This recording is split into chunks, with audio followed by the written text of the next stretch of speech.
kila mtu ana ile point of no return, and there is a point ambayo unakaa pale pale, yani there is no a way out ya kitu ambacho unakipitia. Kwa unajikuta umekaa katikati, upo kwenye msitu mkubwa lakini upo katikati.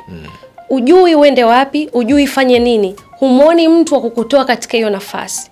Sasa ukifika katika ile nafasi ambayo inaitwa no turning point au hamna sehemu nyingine ya kugeukia, watu wengi wanapokosea au watu wengi kitu ambacho wanafanya, wanatafuta kitu cha kuwafanya wasione hilo tatizo kama lipo. Sasa wanajikuta wanaenda katika nafasi ambayo sio, wanaenda kuondoa utu wao. Sasa wanashindwa kuelewa kwamba changamoto za maisha zipo. Kila mtu ana ile point kwamba utakaa katika nafasi where you are just alone. Hakuna mtu ambaye yupo maishani mwako.